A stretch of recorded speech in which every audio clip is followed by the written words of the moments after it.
항상 소리내서 읽는 게 가장 중요하고요. 아이가 좀 따라 읽게.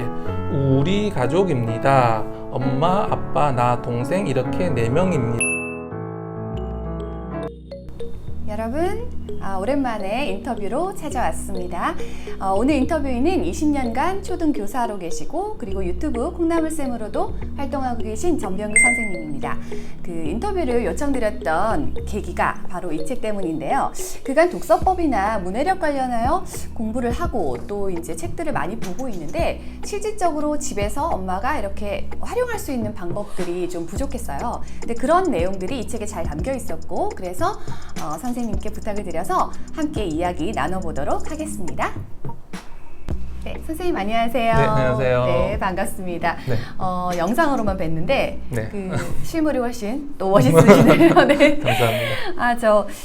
사실 이 책을 제가 이렇게 이제 꼼꼼히 읽어봤어요. 그리고 그간 이제 저희가 문해력 영상도 소개가 됐고, 그래서 좀 관련된 책들을 사실 독서법부터 제가 많이 이제 읽어왔는데, 저희 구독자분들에게 조금 내용들이 깊이가 더 있었으면 좋겠다 그런 생각을 많이 해왔었고, 선생님 책이 그런 책이다 라고 제가 생각을 했어요. 그래서 깊이 있게 이렇게 연구를 해오시면서 문해력의 실질적인 어떤 의미나 가치가 어떤 거에 있다라고 생각하셨을까요? 네, 우리가 일반적으로 문해력 하면 글을 읽고 해석하는 능력 이렇게 생각을 하잖아요. 네, 네. 맞습니다. 근데 이제 우리 인간의 시간을 생각을 해보면 역사라는 게 있잖아요. 네. 근데 역사 전에는 선사시대가 있어요. 네. 역사시대와 선사시대를 나누는 건 결국 기록이 남아있느냐 없느냐거든요. 선생님 혹시 선사시대 하면 어떤 이미지가 떠오르세요? 일단 옷을 어느 정도 좀 헐벗고 네. 도구를 쓰고 있는 그런 이미지죠. 네, 뭐 뗀석기 이런 그렇죠. 것. 그리고 약간 그때는 사실 상용자 그림을 그리는 바닥에 네. 그런 것들이 생각이 나죠. 아무래도 조금 미개하다, 발전이 덜 됐다라는 그쵸. 그런 생각이 들잖아요. 네네. 결국에는 인간이 글을 통해서 발전을 했기 때문입니다. 글이 남기 시작하면서 사람들이 그 글을 보고 또 공부해서 더 발전하고 더 발전하고 그쵸, 예. 지금은 이제 무인 자동차가 다니고 우주로 여행을 가는 시대잖아요. 네. 그러면 인간이 유전자적으로 나아졌느냐 하면 그렇지 않아요. 유전자는 똑같습니다. 네네. 근데 그 원시 시대 때 미개인들과 우리가 다른 것은 결국 글을 읽고 옛날 것을 배워서 네. 거기서 발전할 수 있다라는 거거든요. 네. 네, 문해력이 낮다라는 것은 우리가 이미 책으로 남겨져 있는 지식들을 배워서 네. 한 단계 발전할 수가 없고 자기가 베이스부터 출발해야 된다라는 이야기입니다. 그래서 결국에는 이런 최신 문명들, 지식들을 사용할 수 있느냐 없느냐가 결국에는 문해력에 달렸다고 네, 보는데요. 학생들의 문해력에 있어서도 결국에는 이 공부의 결과, 성적들이 네. 문해력에 의해서 크게 영향을 받거든요. 네. 왜냐하면 문해력이 이해력이잖아요. 그렇죠. 우리가 문해력이라는 게 결국 이 책을 읽고 끝까지 어떤 내용인지 내가 아는 것이잖아요. 네. 그래서 문해력이 낮은 아이들은 이해력이 낮기 때문에 수업을 들어도 이해할 수 없다. 네. 그런 측면에서 문해력은 아이들의 공부와 발전을 위해서 가장 중요한 수단이라고 하겠습니다. 네네. 어쨌든 학습에 직결되어 있고 그 네. 문해력 수준에 따라서 학습력이 달라지는 거네요. 네네. 네. 맞습니다. 그러면 이제 학교 현장에서 20년간 이제 근무를 하시면서 그 초등학교 이제 1학년 친구들부터 6학년까지 이렇게 쭉 봐오고 계시잖아요. 네. 선생님 생각하실 때 문해력이 좀 이렇게 차이가 나는 어떤 시기, 그게 언제쯤일까요? 사실은 이제 문해력에 대한 오해 중에 하나가 네. 문해력은 초등학교 와서 이제 글자 배워서 시작을 한다고 생각을 하시잖아요. 네네. 근데 사실 좋은 문해력을 기르는 것은 그 이전부터 출발이 되고 사실은 태어난 그 시점부터 문해력의 격차는 조금씩 벌어진다라고 보여지거든요. 네. 저만의 생각이 아니라 연구에 의하면 어떤 가정에서는 부모님이 시간당 2,000단어를 쓰고 어떤 네. 가정에서는 시간당 1,300단어를 쓴다고 네. 해요. 그럼 시간당 700단어가 차이가 그쵸. 나죠. 네. 그런데 이게 700단어가 시간당이기 때문에 그것이 매시간, 매일, 매주, 매년, 쌓이면? 수년간 쌓이는 그쵸. 거죠. 네. 그렇게 됐을 때 유치원 입학할 때 한 5살쯤만 돼도요. 벌써 들은 단어의 개수가 3,200만 개가 차이가 난다고 네. 합니다. 네. 그러면 3,200만 개의 단어를 더 들은 아이와 덜 들은 아이가 나중에 글을 배우고 문해력을 길러 나갈 때 네. 같을 것이냐라고 하면 같다라고 보기가 어렵다는 그쵸. 거죠. 네. 그래서 사실은 글을 배우기 이전부터 문해력의 차이는 계속 있는데요. 이제 정말 글을 배운 시점부터 생각을 해보자면 네. 우리는 문해력의 고비를 크게 두 차례라고 이야기를 합니다. 그래서 첫 번째 차례가 언제냐면은 초등학교 1학년 때 글을 배울 때요. 막 시작하는 단계에서. 네. 네. 한글을 배울 때 일단 첫 번째 차이가 나는데 네. 다행히 우리나라는 외국만큼 이 문해력의 첫 번째 고비는 심하지는 않아요.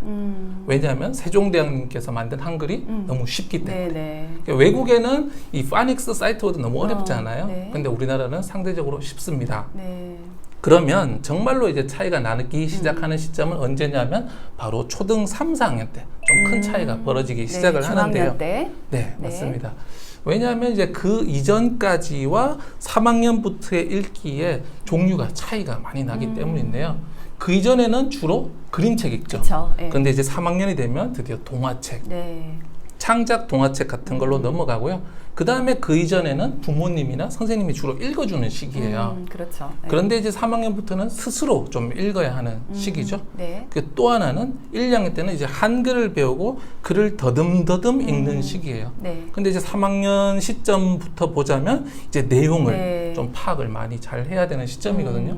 바로 이런 점에서 그림책이 줄글책으로 바꾸고 부모님이 읽어주던 걸 이제 스스로 읽어라라고 네. 하고 그 전에 이제 겨우 떠듬떠듬 소리 읽는 거 막 배웠는데 이제 내용도 파악해야 되고 그쵸. 하기 때문에 네. 문해력이 갑자기 한 단계가 아니라 한 3단계, 4단계가 확 올라가는 시점이거든요. 네네. 그래서 그 시점에 이것을 충분히 잘 따라오느냐 아니면 따라오지 못하느냐 좀 차이가 크다고 보여집니다. 그러면 일단 모든 사실 학년에서 다 의미가 있겠지만 초등학교 한 3, 4학년 그때 네. 문해력이 좀 중요한 시기니까 그때 네. 부모님들이 좀 더 집중적으로 잘 봐줄 필요는 있겠네요. 네, 맞습니다. 그러면 교실에서 아이들이 이렇게 수업을 하면 이 친구는 문해력이 정말 좋구나 이런 것들이 일상에서도 이렇게 다 드러나나요? 교실에서 일상적으로 그냥 보이는데요. 아이들이 네. 쓰는 어휘만 봐도 좀 다릅니다. 아. 초등 2학년인데 한 네. 중학생처럼 정말 다양한 네네. 어휘를 아는 아이들이 있고요. 반대로 6학년인데 1학년, 2학년 같은 친구들도 머물러 있어요. 네. 그런데 이제 국어 수업을 해서 책을 읽혀보면 더 많은 차이가 납니다. 그래서 정말 자연스럽게 읽고 네. 가지고 오는 책이 막 안나 까렌이나 노인과 바다 이런 책을 네네. 들고 오는 아이가 있고요. 네. 그 다음에 이제 자기 학년에 맞는 책을 읽는 아이가 있고 6학년인데 그림책 봐도 잘 모르겠어요 하는 아이가 있죠. 네. 그럼 당연히 이제 그런 친구들 같은 경우에는 수업을 해도 네. 어휘 수준이 떨어지고 이해가 떨어지니까 네. 잘 따라가고 재밌게 할 수가 없는 거죠, 그죠? 그렇죠. 문해력이 떨어지니까 이해력이 안 되고 선생님 그렇죠. 말씀을 해도 잘 이해를 못하고 그런 아이들은 사실 개별적으로 가르쳐도 잘 몰라요. 이해력이 안 되니까. 그렇군요. 네. 그러면 그런 친구들은 이제 사실 초등학교 전 학년을 봤을 때 어느 시기건 저는 늦은 시기는 없다라고 생각을 하는데 그때부터라도 하면 되지 않을까 그런 생각을 하는데 네. 그렇게 좀 문해력이 잘 안 되는 친구들은 어떻게 이제 학교에서 또는 이제 집에서 어떻게 네. 접근하는지가 되게 궁금한데 네. 선생님이 문해력의 중요성을 느끼고 난 다음에 아이들한테 혹시 학교에서 특별히 이제 다른 접근을 하는 것들이 있을까요? 네. 일단 문해력이 지금 늦지 않았냐 이렇게 생각하시는 부모님께 네. 드리고 싶은 말씀은 문해력은 평생 발전하는 그쵸. 거예요. 네. 그렇기 때문에 그대로 놔둔다면 그 상태 그대로겠지만은 아이를 지도하면 얼마든지 성장할 수 있고요. 네. 제가 이제 아이들을 가르치면서 문해력을 위해서 크게 썼던 방법이 4가지 정도라고 볼 수 있는데요. 네. 맨 처음에 이제 문해력이 수업에 이해력이 너무 중요하구나라는 걸 깨달은 다음에는 제일 처음에 한 건 국어 수업을 열심히 한 거예요. 국어 수업을 좀 더 잘 하려고 했죠. 네네. 근데 문제는 효과가 별로 없어요. 네. 왜냐하면은 아이들이 국어책에서 배운 거 따로 네. 책 읽는 거 따로예요. 왜냐하면 적용력이 없기 때문이죠. 뭔가 네. 이론적인 거, 뭐 어휘 배우고 뭐 배운 것들을 실제로 네네. 읽을 때 적용을 못 하는 거예요. 저는 국어책을 읽으면 네. 이제 실제로 본인이 관련된 배경 지식이 있잖아요. 네네. 그 지식의 책들을 바로바로 연결해서 떠올려주기를 사실 바라잖아요. 네. 근데 이제 그게 이질적으로 따로 논다는 거네요. 뭐 예를 들어서 그죠? 배경 지식이나 뭐가 알게 된 것이 도움이 되긴 하지만 네. 우리가 국어 읽기 수업에서 주로 잘하는 것들이 네. 읽기에 필요한 기술들을 가르쳐 주는 것들이 많거든요. 네. 인물의 마음을 이렇게 짐작한다. 이런 어휘들, 이런 표현들. 근데 이것이 실제 책 읽을 때 가져와서 쓸 수 있는 아이들은 되게 소수라는 거죠. 그렇군요. 그래서 요걸 배워서 요거를 시험을 보면은 맞아요. 맞지만 그런데 실제 글에서는 약간 변형되잖아요. 그렇죠, 다양한 그렇죠. 사례들이 네. 이 변형을 하지를 못하는 거죠. 그렇기 때문에 실제 여러 연구 결과에서도 뭐라고 하냐면 전통적인 읽기 수업은 효과가 거의 없다. 배우기는 하는데 네. 조금만 지나면 잊어버리고 적용을 못한다라고 네. 합니다. 그래서 제가 실제로 해봐도 문해력이 그렇게 성장되는 것 같지는 않았어요. 그래서 이제 그 다음으로 할 수 있는 게 가장 많이 쓰는 방법, 네. 많이 읽어라. 네. 네, 이제 책 읽는 시간을 많이 주고 독서를 권장을 하는데 네. 이건 분명한 효과가 있지만 한계가 있었어요. 뭐냐면은 네. 이미 문해력이 좋거나 책이 좋은 아이들만 많이 읽는다는 거. 그렇죠. 나머지 아이들 문해력이 네. 떨어지는 아이들은 책을 줘도 잘 그쵸. 못 읽어요. 네. 네. 이해가 안 되니까 재미가 없죠. 네, 맞아요. 이해가 안 되고 재미가 없으니까 읽지도 않고 그냥 계속 시간을 허송세월 보내는 거죠. 네. 아, 그러면은 전통적인 읽기 수업과 단순히 많이 읽으라고 하는 것 사이에 무엇이 있어야 되느냐라고 고민을 하면서 느꼈던 것이 결국에는 지도적 읽기인데요. 네, 네. 그냥 읽어라라고 하는 것도 아니고 또 이론적으로 별도로 가르쳐 주는 것이 아니라 네. 실제로 책을 펼쳐가지고 아이와 함께 읽으면서 네. 단순히 읽어주는 것이 아니라 이 문장이 어떻게 되는지 네. 어떻게 이해할 수 있는지 그 과정을 논의하는 거죠. 네, 네. 제가 그래서 그 책에서도 지도적 읽기에 대해서 이제 자세하게 보면서 의미는 다 아실 거예요. 지도적 읽기라고 하면. 네. 근데 어떤 방법이냐가 되게 궁금했어요. 그러면 조금 더 구체적으로 그 내용을 엄마가 집에서 예를 들어서 아이가 책을 읽고 있는데 어떻게 하면 되는지 가이드를 좀 알려주시면 좋을 것 같아요. 네. 네. 그러면 실제로 지도적 읽기를 어떻게 하는지 말씀을 드릴 텐데요. 지도적 읽기를 잘 하시기 위해서는 아이들의 문해력 발달 수준을 조금 이해하시면 좋습니다. 네. 수준은 총 4단계인데요. 아래 자료 화면 보이시죠? 첫 번째, 문해력의 뿌리. 네. 두 번째, 소리 읽기. 세 번째, 의미 읽기. 네 번째, 해석 읽기입니다. 네. 그래서 문해력의 뿌리는 0에서 7세라고 생각을 하시면 되고요. 그 다음에 소리 읽기는 주로 초등학교 1학년, 2학년 때, 그 다음에 의미 읽기는 초등 3, 4학년 때 좀 중점을 두신다고 생각을 하시면 되고, 네. 해석 읽기는 그 이후라고 보시면 됩니다. 물론 이게 칼처럼 나눠지는 것은 네네. 아니고요. 아니지만, 중첩이 되지만 대략적으로. 네, 그 시점에 가장 중요하다라고 생각하시면 알겠습니다. 되겠습니다. 그러면 이제 실제로 책을 가지고 어떻게 문해력 수업을 지도적 읽기를 할 수 있는지 말씀을 드릴 텐데요. 네.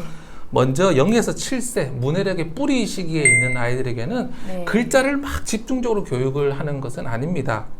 먼저 책이라는 것이 참 재밌고 좋구나 호감을 길러주는 게 굉장히 네네. 중요하거든요. 그래서 책을 뭐 매일 읽어주는 거 중요하고요. 또 읽어주실 때 좀 재밌게 읽어주시면 좋아요. 네. 예를 들면 글자를 너무 이렇게 건조하게 읽으시는 분들 계시는데요. 네. 여기 보면 할머니가 치매가 걸리셔서 이제 똥을 싸셨어요. 그래서 아버지가 똥을 이제 빨고 계시죠. 목소리 읽을 때 할머니 똥 마려우면 빨리 화장실에 가면 되잖아 이렇게 읽지 마시고 좀 실감나게 할머니 똥 마려우면 빨리 화장실에 가면 되잖아 코도 한번 탁 잡으세요. 왜 꼭 옷에 쌀 될 때까지 있냐고 이런 식으로 되게 실감나게 연기를 해서 읽어주시면 아이가 굉장히 공감하면서 들어오거든요. 그런 식으로 해서 조금 책을 넘어서 드라마처럼 부모님께서 목소리라든지 잘하지는 못하셔도 돼요. 어차피 네. 아이들이니까. 그래서 어머니 할 수 있는 수준에서 하시면은 훨씬 네네. 재밌게 읽어주실 수 있고요. 그 다음에 이제 글자에 조금 관심을 가지기 시작하는 4, 5세 이상부터 네. 4, 5세 뒤에서부터는 가끔 이렇게 손가락으로 이렇게 짚어주시면 좋아요. 네. 왜냐면 아이들은 귀로 듣고 눈으로는 그림 보거든요. 네. 근데 이제 그 이전에는 손가락으로 짚지 마시고요. 한 네. 4, 5세부터는 우리 가족입니다 하면서 이렇게 가면 네. 아, 글자라는 게 왼쪽에서 오른쪽으로 가는구나. 끝나면 다음 줄로 가는구나. 이건 너무 당연한 것 같지만 아이들 모르거든요. 네. 그래서 이제 4, 5세부터 이렇게 짚어주면서 읽어주고요.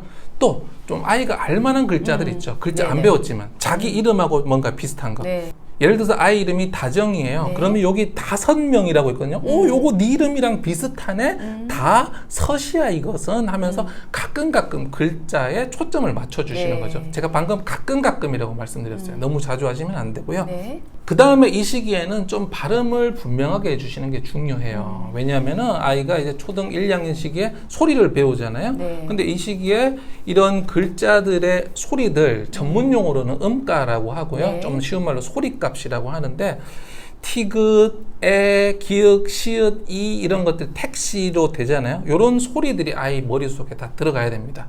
근데 이거를 티귿은 트야, 시읒은 스야 이렇게 개별적으로 가르쳐주면 너무 이론적이라서 어렵고요. 그냥 똑똑한 발음으로 택시 아저씨가 돈 많이 달래요. 이렇게 읽어주시면 되는데 좀 너무 뭉거뜨려서 택시 아저씨가 돈 많이 달래요. 이런 식으로 좀 소리를 뭉거뜨리는 거는 이 시기에 아이들한테 별로 좋지 않습니다. 네. 네, 다음으로 이제 초등 1, 2학년 좀 더 빠르다면 한 7세부터는 일단 네. 소리 읽기. 그러니까 이것을 어떻게 소리 내서 읽을 수 있을까? 네. 그것을 배우는 시기인데요. 그때부터는 글자에 조금 더 초점을 맞추시면 되겠죠. 가끔 글자를 짚어주시면서 역시나 네. 자주 하시면 안 돼요. 그림을 이렇게 가리면 안 되거든요. 그림 보다가 한 번씩 보면서 요 글자 한번 봐. 이거는 택시네. 이런 식으로. 여기 보면 이제 첫 문장이 우리 가족입니다요. 그러면 우리 이거 우자 어디서 봤지? 우유, 우동 이런 식으로 유사한 글자들을 통해서 아이가 자꾸 익숙해지도록 하는 게 중요하고요. 그 다음으로 읽을 때 다양한 방법을 사용을 하세요. 먼저 항상 소리 내서 읽는 게 가장 중요하고요. 아이가 좀 따라 읽게. 우리 가족입니다. 엄마, 아빠, 나, 동생 이렇게 4명입니다 하고 아이가 읽는 것들 따라 네. 읽을 수도 있고 또 네. 함께 읽을 수도 있어요. 네네. 엄마랑 같이 한번 읽어볼까? 우리 가족입니다 라고 네. 하면서 자기가 뱉으면서 또 엄마의 목소리가 들어오면서 소리라는 게 훈련이 되거든요. 네. 또는 이제 번갈아 가면서 읽는 방법도 네. 있어요. 엄마가 우리 가족입니다 하면 아이가 엄마, 한 아빠, 줄씩. 나, 동생 네. 이렇게 4명입니다. 이렇게 한 줄씩 하는 방법도 네네. 있고 엄마 한 페이지 또 또 뒤에 나눠서. 가서 그렇죠. 네네. 아이 한 페이지 이런 식으로 읽으면서 아이가 이것을 조금 말하듯이 네. 부드럽게 읽을 수 있는 것이 굉장히 중요합니다. 네네. 기계적으로 읽지 않고요. 그러면 선생님 저기 한 권을 여러 네. 번 반복해서 네. 이렇게 읽는 형태로 하면 더 좋나요? 그것도 좋습니다. 근데 한 권을 뭐 만약에 아이가 내용을 좋아해서 여러 번 읽는다면 자주 읽고 좋지만 싶어 하면. 요걸 소리 훈련을 시킨다고 해서 같은 책을 10번씩 익히는 건 별로 좋지 않고요. 그럴 필요는 보통 없다. 3번, 4번 정도까지는 효과가 있다 이렇게 이야기를 알겠습니다. 합니다. 그러면 요거는 초등학교 일단 저학년 네. 친구들까지 계속해도 괜찮아요? 한 1, 2학년 친구? 아이가 만약에 유창하게 읽지 못한다면요. 네. 이게 말하듯이 택시 아저씨가 돈 많이 네, 달래요. 네. 할머니가 시골에서부터 타고 왔대요. 이 정도가 되면은 네. 크게 더 이상 하지 않으셔도 되는데 네네. 택시 네. 아저씨가 이렇게 끊어읽거나 치운다는데도 계속 시골 네네. 이런 식으로 네네. 읽는 아이들 있죠. 요거를 빨리 잡아주셔야 됩니다. 네. 초등 3학년 전까지는요. 네.